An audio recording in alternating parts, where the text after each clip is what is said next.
Coming up on the LCS Preview Show, we break down the first half of the summer split, reveal the ultimate fantasy sleeper, and get chatty with the pros. Don't touch that browser. The LCS Preview Show starts right now.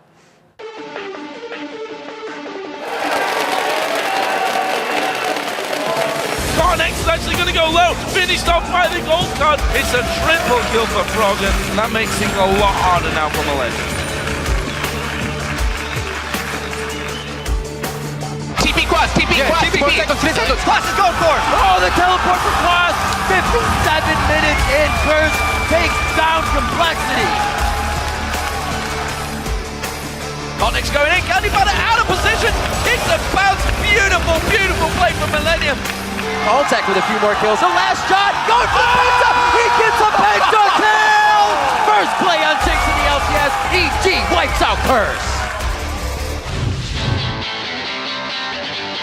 What's up, everybody? Welcome to the LCS Preview Show. I'm Rivington Bizen III, and today we'll be breaking down the biggest surprises and the most titanic disappointments so far this summer. Yeah, I'm Joshua Jatt Leisman, and happy Canada Day, everybody. I'm also happy to reveal the summer's top fantasy studs and duds heading into the second half of the summer. All right, but before the teams take their next step towards the regional playoffs in the 2014 World Championship, let's take a look back at Week 6 of the European LCS, starting with the fight between the 10-2 Alliance and the 7-5 Millenium. Yeah, and this was actually a pretty marquee matchup based on Millenium's surging performance lately, but this play got turned around. Surging under the turret, headstrong Froggen kind of feels he can take initiative on this one and actually ends up picking up a few for himself. Yeah, it almost felt like one of those times where Millenium forgot the Twisted Fate was in the game. Diving onto the turret like that, 3v2 with Froggen MIA, never a good decision. And usually we've been seeing Froggen with the outplays, but Curb here playing a bit of leapfrog of his own with the distortion. Watch how the gold card just stopped dead, went back, but then the wild cards missed. Froggen completely outplayed here. The teleport from Kevin coming in to save Curb as well. Very great play coming out of Millenium. Still trying to go strong, and Alliance seems to bait them into exactly what they want. Jeez, this was just Alliance having the larger gold lead and saying, Millenium, come at me. Froggen did a spectacular job this fight of zoning Creaton out of the fight, making him completely ineffective. Forcing that decisive Baron gives them the win. And we're now on to SK versus ROCCAT. A very high-tier matchup for these guys. ROCCAT's looking to be on the rise. SK kind of this consistent machine of a team versus ROCCAT, who had won 4 straight coming into this one, so it looked early like ROCCAT might continue. This was a very dangerous dragon though, Rib. They go low, just taking it. Very good plays coming in as they grab it. Getting out though is not the easiest. Jez is on that KO coming up, helping to pick up. It's just it's so hard to play against SK when you think you have the lead. Things like this happen. The late game KO from Jez is giving up the kills to the dragon, allowed him to carry that gold lead into this stuff, and boy, did it get ugly for ROCCAT. They were able to continue dominating through this matchup and dominating win for SK despite giving up that first blood. Yeah. Really great play. Millenium versus SK, our next game to highlight. J-Breeze Morgana helping to pick up first blood as we enter onto the Rift for this game. Yeah, and Kog'Maw was the big pick here for Candypanda. Would he be able to get fed, and would he be able to bypass that weaker early laning phase? Early on, things were going fantastic. SK picking up a really strange extended double kill here. Yeah, it looks good when you get the first blood, but then things start to turn around a little bit. Kerp obviously makes so many plays. This time, he's the one on the Twisted Fate, trying to play like Froggen a little bit earlier, getting those kills in the bottom lane, but sneaky Svenskeren. Scary. Coming in, the Acathian surprise as well. SK just really able to pick up these little things that help them catapult themselves through the game. Yeah, a little bit worried about the fed Kog'Maw too, with 2 kills, Infinity Edge and a Blade of the Ruin King coming into this one, but he just keeps getting locked down. Locked down indeed. Kog'Maw, that scary pick because of your escape. Yeah, you can get the damage done when you go down, but not able to pick anything up off of that. Millenium starts to gain some ground. Yeah, the fed Kog'Maw turned into the Kog'Maw that fed the enemy at this point. Caught next, catching him out of position, and Candypanda didn't have a chance. And that wasn't the first time. You could see that they had completely coordinated those attacks from the beginning. They were just waiting for the tankiness to get in range. The extended fight showed Millenium was just stronger by this point in the game and completely was wiping out SK. Yeah, the kicks and the Creaton giving him the win. Millenium took advantage of that immobility. We're able to take the major team fights. Up next, we are going to have Fnatic and the super hot crew, 7-6 versus 6-7. Yeah, really haven't seen much success from the jungle Renkar in the North American or European LCS, and he got caught out early here, which made you think Fnatic would be on the roll. 6 kills to 1 here. Super Hot Crew had other ideas. That looked like it was it, but Fnatic said, wait, we can re-engage. And Selfie thought the same thing as well. Coming out of the social media big plays, I'm sure everybody remembers this one. Yeah, and then the double kill with his Q plus static Shiv proc right at the end after knocking him up. That evened the game and really just gave him momentum to win. Here's the combo they were trying to pull off the whole game, though. Glacial Fissure in that last breath, and that really was the last thing Fnatic had to say about it. Look how hard Super Hot Crew is just running through the entire team. A nice exhaust on Peke because they knew that priority target needed to go down. Yeah, one fed Yasuo at the end of that one. Selfie making a case for himself. He was not a very respected mid laner at the very start of the split, but he's making a name for himself. Everybody's ramping up every region, even across the pond, but with half of the summer split behind us, let's take a look at how the European table is laid out. Alliance is sitting at the top with a European LCS record of 12 wins and 2 losses. 3 games ahead of SK Gaming and 4 games ahead of third place Millenium. Pretty crazy to think about. Now for more on Alliance's incredible summer split, I'd like to welcome Quickshot to the show. How you doing, Quickshot? I'm feeling great, Riv. Excited to get the second half of the summer split underway in a super week. I do love me some super weeks. So now coming into the summer split, you actually predicted that Alliance would win the European LCS. We've chatted about this before, but you didn't say they were going to set the record for the best start in European history. So I can only give you half credit. Oh, that's not entirely fair, but half credit is enough for half of the split, and I'll accept full credit at the end of the split. But like you've already said, their 12-2 start is the best in European history, and it's actually tied with Curse, Cloud9, and TSM for the best start in the entire LCS. Tabs is playing phenomenally. Froggen is performing like the reigning MVP, and the rest of Alliance have all stepped up their game considerably from spring. They are finally putting up these super results expected of the super team led by the super mid lane, Froggen. Yeah, speaking of Froggen, Quickshot, the spring split MVP had a record-breaking performance of his own last week against ROCCAT. Yeah, that incredible game on Orianna. He ended up setting the record for the fastest 300 creep score in LCS history. His new record of 23 minutes and 23 seconds is more than a minute faster than Xpeke's previous mark. But as impressive as his new LCS record is, it's actually not a personal best for Froggen because during the Season 2 World Championships against the Saigon Jokers, he last hit 300 minions and monsters in just 23 minutes and 10 seconds. It's just another accomplishment in Froggen's legendary League of Legends career. All right, well, the new king of CS speedruns and his Alliance have been the most dominating team this summer. It's not really that big of a surprise, as your pre-split prediction proves. So seeing as we're halfway through the split, I thought it was the perfect time to ask you which team has been the most pleasant surprise through the first 56 games of the summer. So the most pleasant surprise for me is probably Millenium. I think they've all leveled up their individual and their team performances, and they've got 8 wins in the first half of the split. Keep in mind they only earned 9 wins in the whole of the spring split. Plus, with their win last week against SK Gaming, Millenium is now only 1 game back from second place. I do want to put an asterisk beside all of the pleasantry, because if you compare the numbers from Millenium's spring split start and this summer's start, you can see that Kerp and crew did okay in the spring split too, but it was their dismal 4-10 performance during the second half that doomed them to relegation. So if Millenium wants to avoid a similar slide during the summer, I believe they need to work on their ability to find success on other team compositions that are not pick composition based, because I do feel a little bit of a one-trick pony.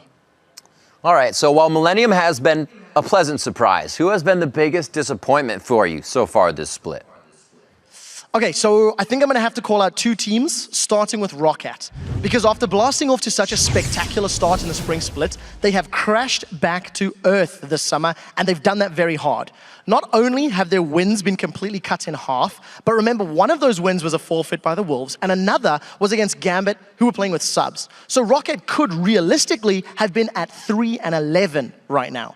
I just think it's been a disappointment to see overpowering crew simply underperforming this summer. They were definitely one of the most exciting and interesting teams during the last split. And their lackluster showings in summer is just reminding me of the all-Polish team MYM from last year, who also started with a bang, but failed to find the fuel to continually have explosive performances. Now, while ROCCAT is one of the few teams that are performing bad, I think Fnatic is a bigger disappointment for me. It's not so much their record or their place on the table that's disappointing, it's their inconsistency. One game Fnatic can look like a dominating force that has won 3 straight European split championships, but then the next week they'll perform like a bottom tier team. Take example, last week when they played against the Super Hard Crew, they got dismantled, and Super Hard Crew beat them over and over in repeated team fights. So that being said, there is some good news for Fnatic fans. After an incredible start to the spring split, Fnatic went on an epic losing streak before bouncing back to secure their 3rd straight LCS split championship. So this summer, they've got an identical record. They have a better KDA, so no one should be counting them out just yet. It doesn't exactly stop me from counting them as a little bit of a disappointment because of the fact that they're simply not playing at the level that we're expecting from them. All right, quick shot. So let's move from the subpar to the sublime. Which player would you pick as the midseason MVP if such an award actually existed? Okay, so I would have to give the hypothetical award to the hypothetical midseason MVP, and for me it would be Tabs from Alliance. Despite winning only his first MVP just last week, Tabs has been the key to Alliance's record-setting start, regardless of which champions or not he is playing. His positioning is great, it's superb. He's got a major impact in just about every single one of Alliance's wins. And besides being the most valuable player on his team, in my opinion, he's got the stats to merit this award. He leads the EU LCS in kills with a total of 74. He's got the highest gold per minute at 414. He's got the 3rd best KDA out of every European player. And he's done all of those stats while only dying 18 times. That is actually the 2nd fewest for any European starter. I think that if Tabs can continue to have as much of an impact for the second half as he's done on the first, Alliance are looking very good at setting a new mark for the best record in European LCS history. But they need to do it in Super Week, and we'll see if they can keep it up. All right, quick shot. Thanks for the mid-split report card. As far as your mid-split marks go, I'm afraid I am going to have to contact your parents for a conference. I'm sorry. And with that, it's time to welcome the LCS Preview Show's valedictorian to the program. How's it going, Shocks? I'm all amped up for Super Week, Riv. Me too. We just heard what Quickshot had to say about the first half of the summer. When you talked to the players, what were their biggest surprises at the mid-split mark? Well, Riv, let's start with Alliance's Wicked. The biggest surprise for him is how well Alliance is doing right now. And I quote, "I expected us to be one of the top teams and do well, but we are a lot stronger than I expected." The Super Hot Cruise Impaler, on the other hand, was surprised the most by being able to play in Wembley Arena for LCS London and getting to perform in front of his home crowd audience together with his old Dignitas UK teammate Kasing. Now in the Fnatic camp, soaz is most surprised with Alliance doing so well in the LCS, whilst FLICKR was caught off guard by SK Gaming becoming and staying a top team. Finally, ROCCAT support Vander is most surprised at how the NALCS level has risen recently. And I quote, "Last split you had 2, maximum 3 teams fighting for the top spots, and now it's at least 5 teams. Very exciting to watch." Then I always thought Vander looked smart. Now he's proven it to me. Anyway, on the flip side, what were these guys' biggest disappointments? Well, the biggest disappointment for Alliance's Wicked were their losses versus Gambit and the Super Hot Crew because they made mistakes in planning for those games, and they definitely prepare better for the games from then on. Now, ROCCAT's top laner Zazis is disappointed that they haven't been playing as well as they wanted to, and adds, "We've lost matches that we simply should have closed out and won." For Fnatic, it's their own performance up to now. FLICKR refers to not being able to find their form in the current split. And the biggest letdown for soaz is, and I quote, "us throwing so many games." And I know Quickshot agrees with soaz, but like he said, Fnatic was able to bounce back from a similar start to the spring split. Well, all right, Shocks, time for the big award, the Midsummer MVP. Who are the players giving it to? Well, with ROCCAT's Zazis chose Millenium's Kerp as his most valuable player up to this point. His reasoning is that it's very hard to pick just one Alliance member because they are all so good, so he goes for Kerp. And the Super Hot Cruise Impaler agreed with Zazis on how hard it is to choose just one member of Alliance, so he capped out and he chose 2, Tabs and Froggen. In the camp of Fnatic, they split their MVP votes amongst member of Alliance as well, FLICKR opting for Tabs and soaz for Froggen. And now while Wicked also couldn't make up his mind, he's giving the mid-season MVP to Fnatic's duo lane of Reckless and Yellowstar. Because, and I quote, "no matter how Fnatic performs, they can always count on their bottom lane to do well." All right, just like we can always count on you, Shocks. Thanks for hooking us up again with all the insider information. Have a great week 7. All right, coming up right after today's edition of the LCS Preview Show, the second half of the summer split kicks off with day one of Super Week. Up first, Quick Shot's Summer Bummers take to the Rift, looking to turn their split around as ROCCAT takes on Fnatic. Then on Wednesday, the day kicks off with a battle between first place Alliance and second place SK Gaming. A win for Alliance would be their third over SK and mean they own the tiebreaker against their closest competitor. Super Week 7 comes to a close for Europe on Thursday with 5 more games, including a battle between the 3-time champs Fnatic and the team that's looking to be first to win the European title while not being named Fnatic. Now, for a look at the summer's biggest fantasy studs and wimpiest duds, let's send it over to Jat. After 6 weeks of LCS fantasy fun, let's actually take a look at the 5 players who have made their fantasy owners the happiest. And honestly, if you were high on European players heading in the draft, like Deficio was in our Caster Fantasy League, you're probably sitting pretty high in your fantasy league standings right now, as the top 5 scoring pros all played their games from Cologne. One interesting note about the number 1 player, Kerp, he was selected with the 64th pick of fantasy drafts on average. Only Cowtard was picked as a lower mid laner in fantasy drafts that were starting. So it proves how fantasy can be a fickle mistress sometimes. Also notice how Froggen and Tabs have made this list, showing how winning games typically leads to pretty good fantasy scores. Let's also take a look at the LCS superstars who went huge in the draft, but then have not performed in the stat column. The biggest summer dud, of course, is Meteos. On average, he was the first jungler and 4th player selected in fantasy drafts, but his 196 points are the 10th highest in the jungle for junglers, meaning he should be probably riding your bench right now. The second dudliest is his teammate Balls. On average, he was the first top laner and the 10th player selected overall, but so far he's only been the 10th best top laner. Diamond is currently 3rd amongst junglers, despite being the 3rd jungler taken on average, while Darien is actually the worst top laner in fantasy straight up. And finally, there is Seraph, who was honestly the 4th most sought-after top laner in the draft, but he is 13th amongst top laners in points, meaning that his expectations were a little bit high coming into this season, and fantasy owners will be pretty disappointed, and most of them have already looked elsewhere. But I also want to give a shout-out to the fantasy viewer who correctly picked the Week 6 fantasy stud, at Enoch J. Twang, predicted that Wild Turtle would score well this week, and while Wild Turtle did a little better than well, we'll give it properly because he used the hashtag LCS preview and it counts. Now, if you think you got the inside track on which pro will be the fantasy king of Week 7, and you also know how to properly hashtag LCS preview, hit us up at LOL Esports and make the pick. And while we'll have to wait to hear who you think will come up super for Super Week, we don't have to wait to hear what the pros were talking about during Week 6. It's time for this week's edition of Ball Chat. Taco Storm said he likes your haircut, but I don't know. I don't think it looks too short, honestly. I think it's fine. Can you get a room, you two, please? Every single time I see funny things on the preview shit and the video with funny things where they sit here, I always think of things to like do. It was funny. I have a pool full of Diet Coke and I'm on a diet. Yeah. Dr. Pepper. I've never had this much gold before placing an LCS here. Okay, I've got Blade now, my god. I'm super fit, I have my Millenium gun. I'm incredibly strong, okay? Yeah, sure. With the Banshee's Veil, I'm like god. Cork is so fast. They're ulting Sneaky. Sneaky's shit. Johnny boy, go beat the kill! Whoa, yeah, that guy's got a really good KDA, alright. I do a lot of damage to the front line, I just can't hit any of them. I'm gonna arrow here, Oh, I think they're rotating, Go, oh, fuck. What? Go? Oh my god, it's fine. YOLO star. Serve. Fuck. Here, the sideline. The Afro link. Okay, we can push up mid again. We can push up mid Just do the same thing again. See, we can do that again and again, and eventually we're gonna land a skill and we're gonna kill one, okay? Yeah. And then we win the game. Good job. I mean, I need to shave. I'm getting a neck beard, dude. How are you getting a neck beard? You don't even have any beard. There's like 3 hairs sticking out. Exactly. I need to shave those 3 hairs. Bump it up. Raise your eyebrows. Raise your eyebrows. Raise your eyebrows. That doesn't have to do with... Grab your eyebrows. Very easy game. We can win. Wait. How do you play team fight, guys? Win conditions. They have good plans. Don't dive down. Yes, I will.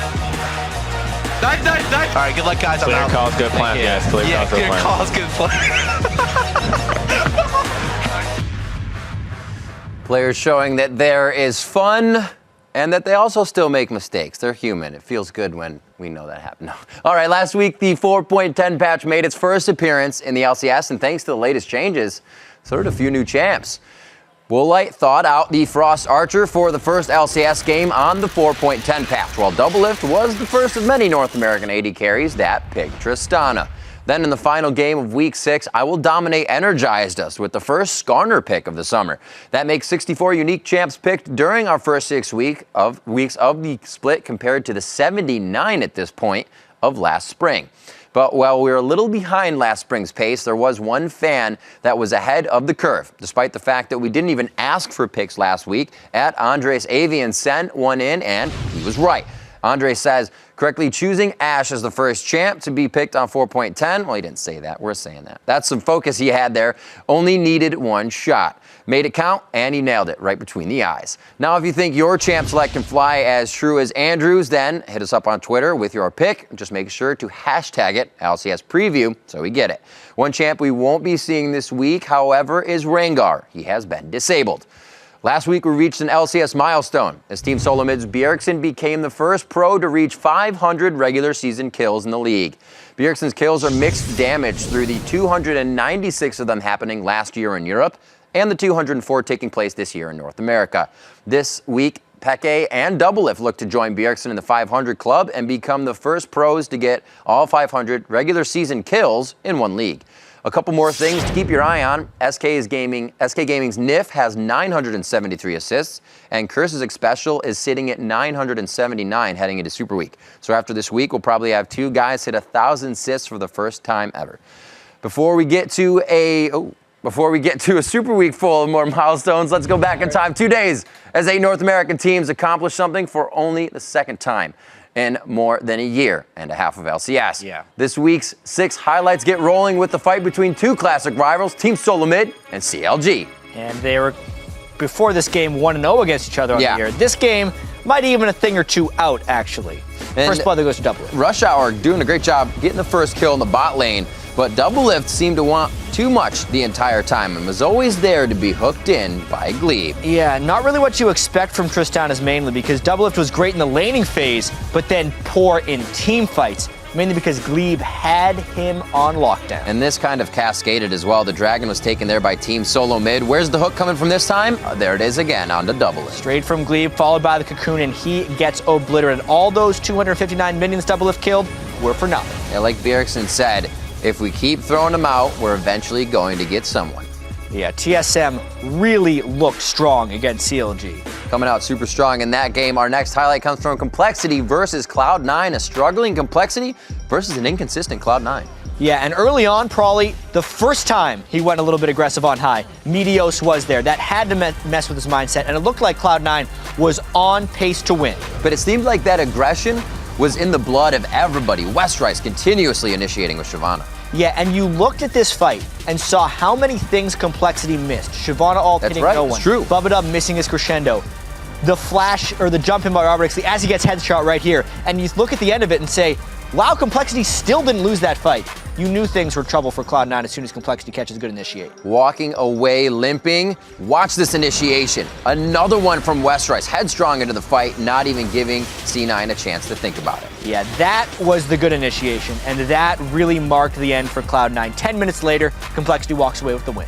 A very much needed win to help them move up in the standings, and we move on to LMQ versus Team Solo Mid, a highlight reel for more practically. Yeah, the question here was going to be, can TSM hold the momentum from the COG game and take first if they were able to take down LMQ? First off, the gank from Amazing looked pretty good. They do get that first blood. Amazing still helping the team with more cataclysms. But here comes more. Starting it off, launched into the fight by Dyrus's ulti, and they just keep reeling them in. Yeah, great peel by Moore, but I'd say even better play by Xiao to dodge the initiation and then still get off a spectacular combo in the midst of the team fight. And if it wasn't for Wild Turtle being a god, that would have been an inhibitor for LMQ. Big credit to slowing down LMQ in the end of that play. Another hook here for Moore. Amazing gets caught out.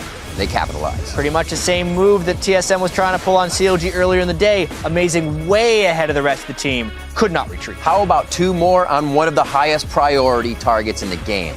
Yeah, pops his Zhonya's. He's thinking, all right, I'm going to flash away. What's that? No, you're not. Gets caught once again. LMQ in full control. They went from a 5,000 gold deficit to victory. Yeah, LMQ coming out very strong in that one, faltering as well back and forth, but coming out big there. Curse versus Complexity in our next highlight, and one of the most intense. Yeah, may as well jump 55 minutes into the game when Curse is trying to jump into the Nexus. They get repelled quite well because of a great shockwave and good defenses by Complexity. And this is where things got a little bit crazy. With Quas going down, there was so much time on the clocks, but here he's 8 seconds from spawning and then instantly teleports. His Complexity is just chaotic inside the base, not knowing to end or take inhibitors. They did not have their plan together. They took both inhibitors as they were thinking about ending, and they didn't leave themselves enough time for the retreat. Quas teleported into their base. With a counter-strike to save himself. 2 shots, counter-striking the super minion to keep himself alive, and the Cavalry arrives in a 57-minute matchup to end the game for Curse. That game, this game that we're seeing, Quas doesn't even die by the end. Pretty exhilarating to win a game like that. Absolutely amazing play. An amazing way to end that and start off Super Week, because of all the teams going 1-1 for only the second time in LCS history, and ironically enough, the second week in a row. The standings look exactly the same as they did heading into week 6. That means that Counterlogic Gaming, LMQ, and Dignitas are all tied for first place, with Cloud9 and TSM 1 game off the pace. And thanks to their insane win over Complexity, Curse is currently occupying the 6th and final playoff spot, with Complexity and the next generation of geniuses playing much better than their records would indicate. And with 14 games in each North American team's match history and 14 more to go before the start of the regional playoffs, mathematically it seems like the perfect time to get a mid-split breakdown of the league, starting with the biggest surprises so far this summer. And as far as surprises go, I agree with Vander. The biggest surprise for me is how competitive the NALCS has become. Not only did we have our second straight week where every team went 1-1, but we have 5 teams within 1 win of first place. And if you compare this summer to the other 3 NALCS splits, you can see there's a drastic difference in the parity of the leagues. Last spring it was TSM, Cloud9, and then everyone else. The summer before that it was Cloud9, XGG, and the rest of them. And way back in the 2013 spring split, it was actually St. Vicious' Curse and Scar's Dignitas ahead of the pack, but still not nearly as much parity. And while the 2 NALCS splits were controlled by a couple dominant teams, this summer has been filled with upsets, comebacks, and the idea that any team can beat any other team on any given weekend. And it's been a very pleasant surprise. On the flip side, though, the biggest disappointment of the summer for me so far has been Cloud9. Now, I'm not disappointed that they've lost nearly as many games in half a split as they had lost in their first year, but the way they've lost the games is the more disappointing part. So far this summer, Cloud9 has had moments where they looked lost, disjointed, and sloppy, while displaying that inconsistency that we've never seen from the 2-time champs. And while it would be unfair to expect the same kind of dominance from Cloud9 that they displayed in their first 2 splits, I don't think it's unfair to expect the 2-time champs to continue to display at least the same level of team coordination we've seen in the past. Instead, Cloud9 has regressed this summer, leading to sloppy games and several losses to teams at the bottom of the standings. But on a positive note, let's talk about my choice for the mid-season most valuable player, who is Counterlogic Gaming's Aphromoo. Now, while he doesn't have the most impressive individual stats, that's not what a most valuable player award is all about, especially from the support position. The MVP is about being the guy who makes the biggest impact on his team while also sitting near the top of the standings. And Aphromoo has done nothing but make big play after big play. And he does it all while making so few mistakes, fewer than any other support in North America. And a year ago, it would have been insane to call Aphromoo the best player in North America, especially considering he'd switched roles from AD carry to support. But halfway through the summer split, that's exactly what we're doing.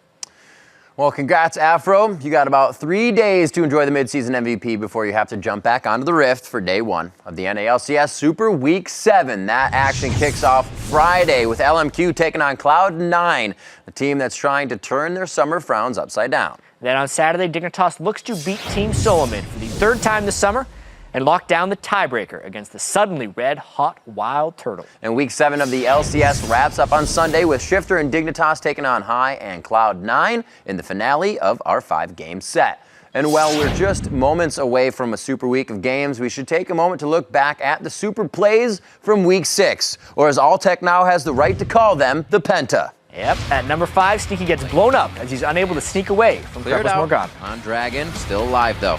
Whoa, Sneaky word! That is the 3rd time this game Kreppel has hit a key binding.